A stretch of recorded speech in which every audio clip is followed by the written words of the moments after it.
And just like that, it was over. Hello, Steve White, Steve Arts 89. Well, I just watched the final episode of And Just Like That, episode 10, Seeing the Light. I'm really satisfied with the conclusion of the series. I wasn't sure where they were going when they started. I wasn't sure if they were going to get where they were going. There were a lot of people criticising the show and attacking the show for things, and I would be listening to these criticisms and wondering where they were actually going to go with that particular point or how they're going to play things out. And I'm really surprised that I'm this happy with how it ended, how well it ended, and how easily they can slide into a second season, because I'm hearing that's going to happen. So, okay, let's start with Charlotte's story. Now, Charlotte, they just continued the spoiled child story, which they've basically had going the whole time. Rock basically is supposed to be doing some kind of day mitzvah or something. I'm not entirely Jewish, so I don't actually know a lot about a lot of these ceremonies and things. So I really wasn't sure what was being done, but she hadn't studied. She basically, the trans rabbi basically said, yeah, no, she's not prepared. This is a disaster. They had a bunch of rabbis abandon them, and it's basically because they could tell that she wasn't into it. She didn't want it, and that's basically what happened when we actually got to the event. She just was like, I don't want to do this. I don't want to be defined by this. I don't want to be Jewish. And Charlotte was just, poor Charlotte and Harry. They're just like, what? And Charlotte's like, I failed as a mother and I failed as a Jew. And I felt for her. But eventually she's like, someone is going out there. And she went out there and got some sort of mitzvah. I don't understand what happened, but she spoke. People were happy. Everyone came up and stood for her, even Rock. And that was pretty much her story for the episode. Now, Miranda's story was good because so many nasty people who don't like Che, don't like Miranda, leaving Steve, don't like Miranda, being involved with a female or a non-binary person or whatever. A lot of hate, a lot of criticism, and people wishing the worst. Oh, they are going to cheat on her. They are going to, they're leading her on. They're all these horrible things people are saying. I'm like, where are you getting that from? How did you get that from this character and this storyline and all the things they have done? I don't mean to do that, but I'm going to forget my pronouns. They didn't do anything wrong. They might have asked and made sure that she was in an open relationship instead of assuming it. That's about the only thing they did wrong. Well, they started up the episode by inviting Miranda to meet her parents. I did it again. Their parents. They performed the song California Girls because she got a pilot. So they are going to LA to do a pilot, and they basically wanted Miranda to be there when they announced it to everyone, and they invited her to go with her. I mess up my pronouns in the same sentence. I'm sorry. It's not disrespect. I just cannot remember. So they invited her to go with them, and Miranda's actually like, I'm going to do it. I'm going to follow love. I'm not going to be old Miranda. I'm going to do this differently. So she works out that she has to basically finish her course remotely, and she will have to give up the internship, which she fought for, and Naya really pushed her to get, or helped her to get it.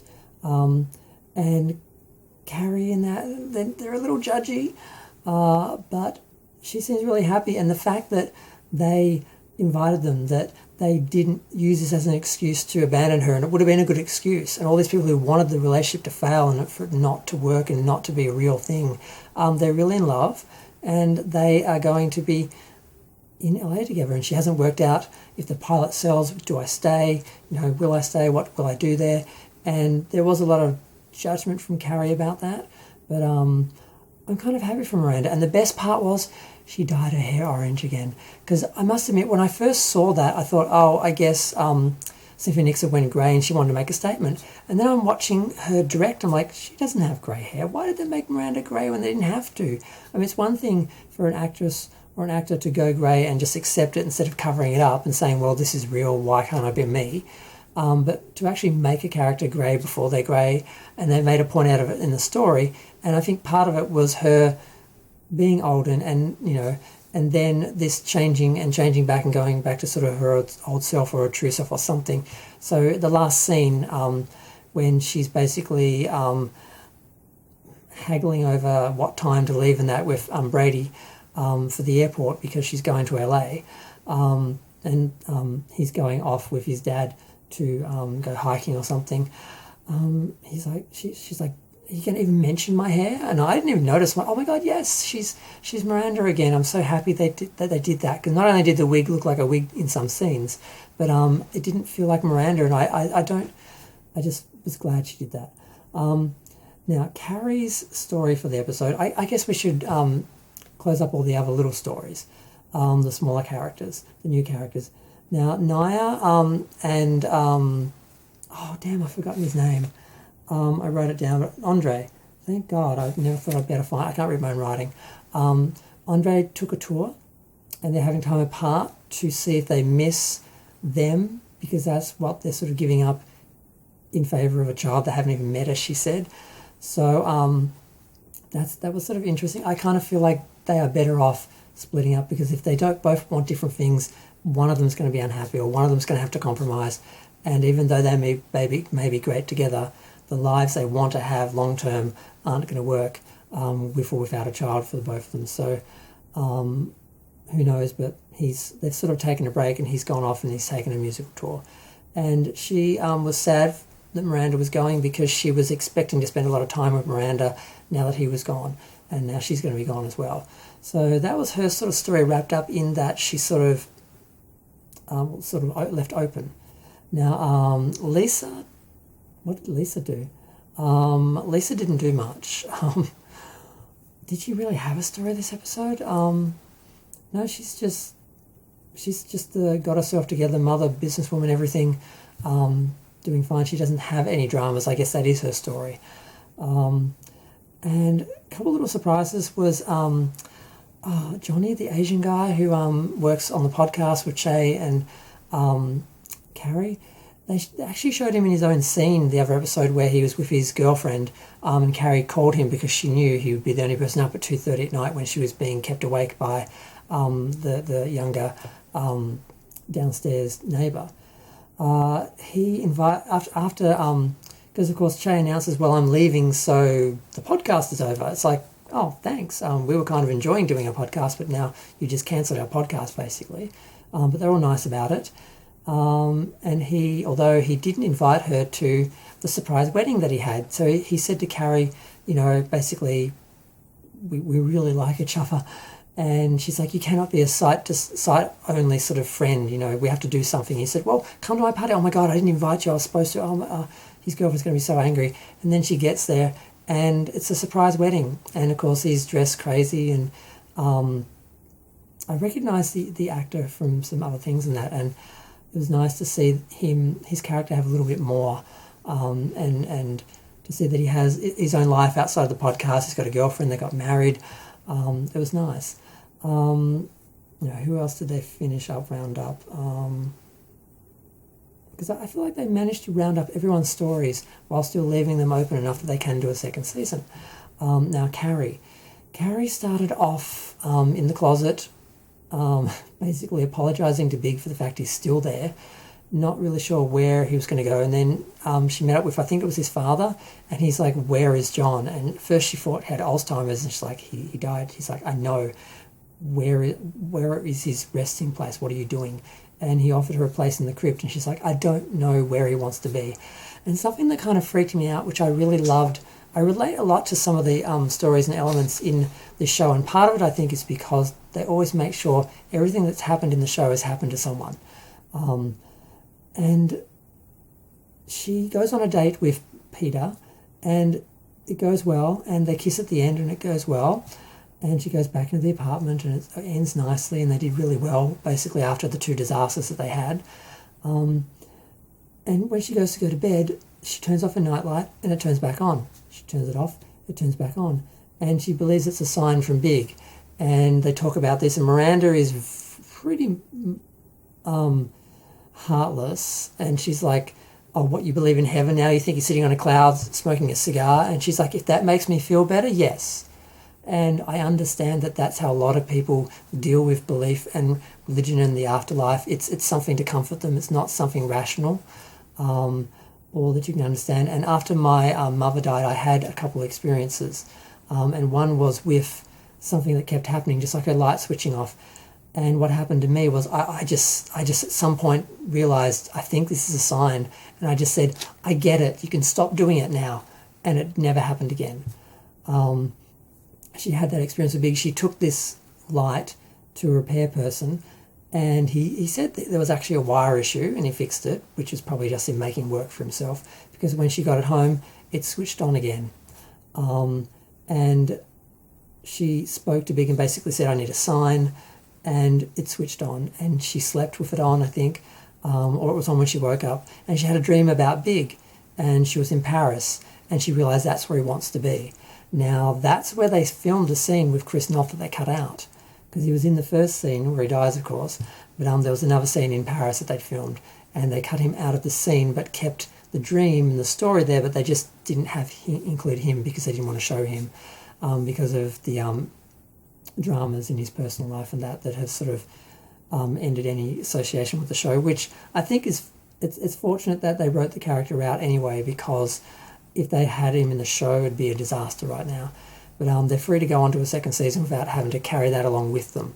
So she decides they're going to take him to Paris. So she asks the girls to go with her, and Miranda's like, yes, I can do it somehow. I have to be back on the 10th, but if I fly out on that, and she's just trying to work out how to get from LA to there, and that's how Carrie and Charlotte find out that she's going to LA to be with Shay while they are doing the pilot. And eventually she just says, look, I can do this by myself. I'm a big girl. You cannot be there for Shay and enjoy it if you are jet lagged from going backwards and forwards to Paris with me. And then she's like, look, Charlotte, I think I can do it by myself. So Charlotte's like, okay, you owe, Miranda, you owe me a trip to Paris. And the other thing that was happening that I forgot, she actually messaged Samantha and said, I kissed a man. She's like, the first of many. And she's like, he wasn't big. She said, was he small? So they're still talking. She said, do you want to talk? And she's like, soon. So they are friends. They love each other. They've had this problem, but they are dealing with it, and they know that they're going to come back to each other. And it's a nice way to deal with it. Now, there's another part at the end where she goes to Paris and she dresses up and she puts Big's ashes in this this purse, which is an Eiffel Tower, and she goes to the bridge and she opens it up and just lets the ashes out. Now, how she got the ashes in that thing, and because I dealt with my mother's ashes, and ashes are difficult and they get in everything, and then you feel like you can't leave any, because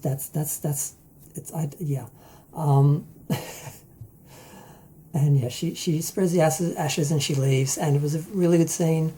And then she goes back, and the guy who was running the podcast with Shay offers her own podcast. So now she's doing the Sex and the City podcast, and that's how the show ends. And it was a brilliant ending.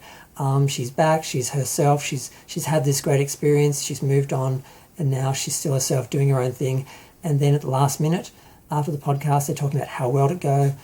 They're in the elevator, and boom, she's kissing her boss, which is not probably the best move, but considering it's a podcast, it's just it's not like some corporate, issue. So it's like, and just like that, that's how it ends. I really enjoyed it. I feel like they wrapped up everything. They gave everyone their own stories, and they closed them up nicely, but they left enough to go on. They had Anthony working on the food for the mitzvah, and he had his hot guys there helping out because it was all last minute, and he's trying to do some sourdough Jewish bread or something, and it's like it's hipster bread too much, and so he did both. And I know he didn't have a big story because he had a bigger story, but of course Stan passed. Now the next thing was it didn't end because we had this wonderful hour and 10-minute documentary after the episode to watch, and I sat down. I pretty much watched the whole thing. I had to get up to eat for a minute because it's 5:30 a.m. in Australia. I was putting off the episode. I didn't want it to end. I didn't want to get to the last episode, and also I had stuff to do, so I didn't start watching it till like 4 a.m. and then I didn't start watching the the documentary till like after 4 a.m. So it was like 5:30 when I finished it. But it was really great. They spent a lot of time on clothes.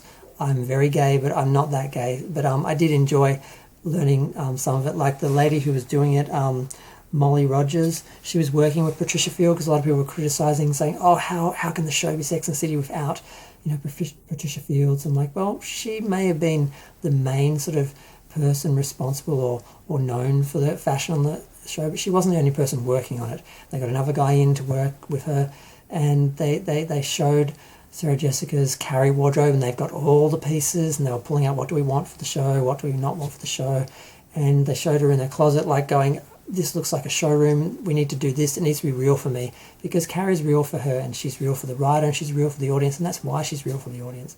The love that they put into the character, the detail they put into it, they just showed so much. The documentary is really, really good. I hope it's included on the DVD. I want a Blu-ray, I want a DVD. I have to have these episodes to watch forever without having to worry about, a streaming service and licenses and whether something's going to be on there for long because things come and go, and I have to have it just like the rest of the episodes. And I want a book. I've got a book for the series. I've got a book for the first two movies. I need a book for this. So they better do a book just like they did for all the other chapters. So, and there are a couple interesting things. Originally, Miranda was going to fall for Naya, but they're like, she was like, two straight women discovering they're gay late in life. Why can't she just meet someone who is already there and just go on the journey with her? And then then they mentioned that Jay was written for Carrie. I'm like, in what capacity? Where were they going with those storylines? I'd really like to know what's happening there. And where they're going to go for the second season, because there is talk of a second season, and part of it I'm very happy to hear is because of all the negative attention that a lot of the haters gave Che. They're like, Michael Patrick King, whatever his name is, Neil Patrick King is like, I want to do a second season just to have her back, just to burn them. And I'm like, good, go for it. But apparently there is no room for Samantha, because there was a room for her to come back. For Kim Cattrall to come back. They said the door was open, but apparently the door isn't open anymore from Neil Patrick King because she liked that comment where someone said the show was trash and she shared it, and that was a pretty low blow. You may not want to be on the show, you may feel like the character has ended and you may not have got along with the actors, and you may be in a position where you can choose what you want to do and you don't have to work with people you don't enjoy, and you can just do work you really love, which a lot of people don't get that choice. But then to trash the work of the people that you've worked with, it's not professional, it's not nice, and it was a bit of a low way to do it by just sort of sharing or liking someone else's trashing it, which is really a gutless way of trashing it yourself, is how I think it came across.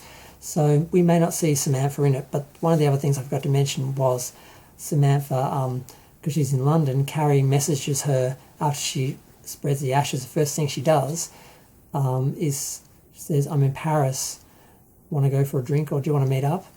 And Samantha says yes. So in theory they meet up, so they're still friends. They may have their separate lives, but they are still part of each other's lives. They still love each other, and that is sort of how friendship goes sometimes. So I love how the series went. I love the documentary. I can't believe I'm still talking after 18 minutes, but I've really enjoyed the show. I loved the original show. I love this show. I'm really glad they kept these characters and showed this other chapter without trying to recreate the series and trying, because so many people wanted them to go back and be the Sex and the City girls, and they're not, and that's okay because it's okay to grow and change and everything. I'm glad they did that. I did think they did a great job of it. I don't think they wanted to undermine the characters. They sort of needed them to have a story that worked for them, and they found it. And I'm just really happy, but I'm really looking forward to a second season. I hope they do it, because why not? But I'm going to go because I'm getting towards 20 minutes and I can't believe I talked this long. No one's going to watch the whole thing. But, I mostly do this for myself. just because I enjoy talking about these things, and I'm still sort of self-isolating as, everything's still a little crazy. So I got no one to talk to about this stuff anyway. So thank you for being there. Thank you for being my YouTube therapy audience. And I wish I could have done a video all about just the documentary, but I hope they include it on the special features. I want to see it again, and I will stream it all again. I'm going to binge the whole thing before, because that's the other thing, and just like that, I cancelled my subscription because there's nothing else on binge that I want to watch. So I got a couple of weeks. I will watch the series a couple more times, and then I'll put it away until it's on Blu-ray or DVD. But I'm going to go. Feel free to share, like, comment, subscribe. Let me know what you think of the series, of the conclusion. Do you think there'll be a second season? Are you looking forward to it? I am. I'm going to go. Thanks. Bye.